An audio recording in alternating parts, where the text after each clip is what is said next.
कुछ 1000 साल पुरानी। तब देवदत्त नाम के एक ब्राह्मण रहा करते, जो अपने विद्वत्ता के कारण सारे क्षेत्र में विख्यात थे। परंतु उनके जीवन में एक समस्या थी, उनकी कोई संतान नहीं थी। अब वे तो थे वेदों और शास्त्रों के ज्ञाता, तो उन्होंने पुत्रेष्टि यज्ञ करने का विचार किया। और इस यज्ञ को करने के लिए उन्होंने याज्ञवल्क्य, बृहस्पति, सुहोत्र और गोभिल जैसे महान ऋषियों को आमंत्रित किया। सभी ऋषि आए, यज्ञ प्रारंभ हुआ। यज्ञ हो ही रहा था कि साम वेद के एक मंत्र के उच्चारण करते हुए ऋषि गोभिल का स्वर भंग हो गया और मंत्र की लय टूट गई। इस पर देवदत्त कुपित होते हुए बोले, आप इतने महान ऋषि हैं और आप गलत मंत्र का उच्चारण कर रहे हैं, यह आपको शोभा नहीं देता।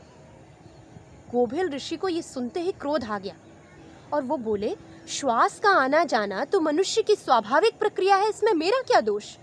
तुम व्यर्थ ही मुझ पर दोष लगा रहे हो। इसलिए मैं तुम्हें श्राप देता हूं कि जिस पुत्र के लिए तुम ये यज्ञ कर रहे हो वो महान मूर्ख और हठी होगा।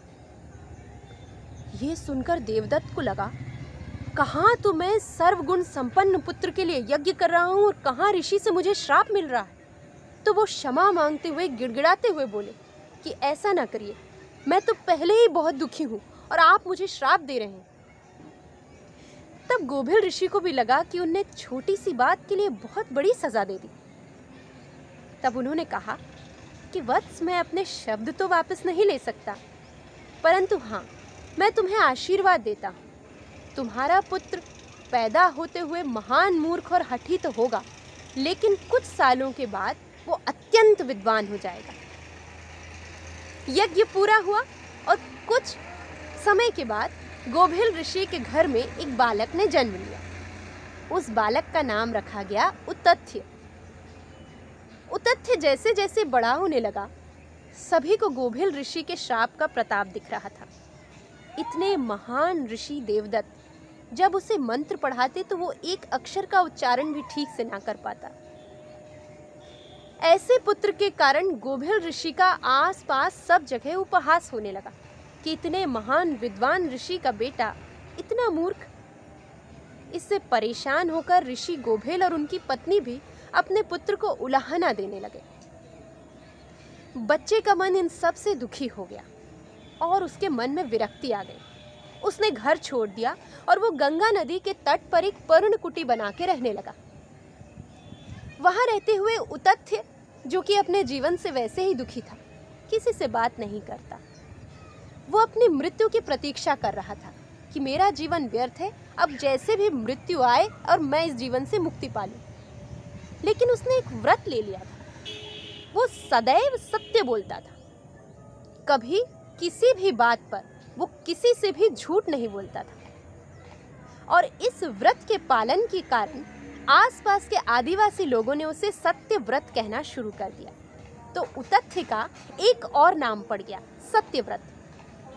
एक बार सत्यव्रत या उतथ्य अपने आश्रम में बैठा हुआ था, तभी वहां से भागता भागता एक वराह उसके आश्रम में आया और जाकर एक झाड़ी के पीछे छुप गया।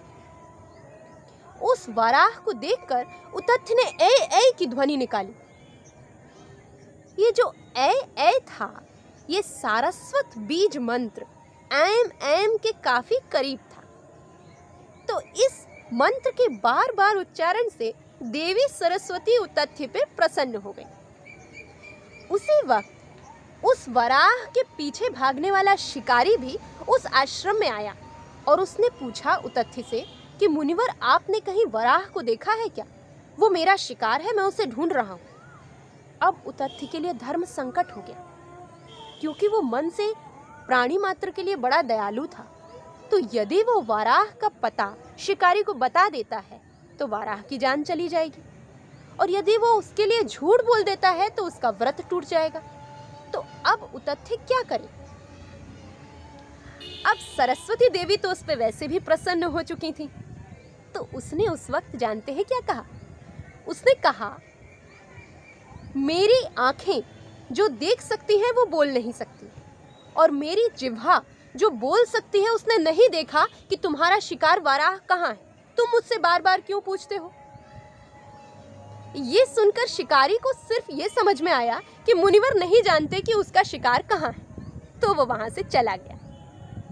इस तरह उतथ्य ने वाराह की जान भी बचा ली और अपने व्रत को भी नहीं तोड़ा। यही उतथ्य आगे चलकर ऋषि वाल्मीकि जैसा प्रख्यात विद्वान बना। इस कहानी को सुनकर मुझे 2 शिक्षाएं मिली। जानते हैं क्या?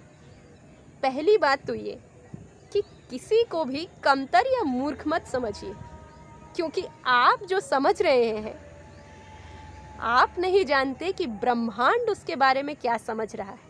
और आप माने या ना माने, ब्रह्मांड आपसे बड़ा है। और दूसरी बात ये कि मेरे नियम ना टूटे, मेरी चीज़ें ना बिगड़े, इसके लिए दूसरों का अहित ना करिए। कोई ऐसा रास्ता ढूंढिए जिसमें दोनों ही बातें संभल जाएं, तो शायद प्रकृति भी आपकी मदद करेगी। जय सरस्वती माँ।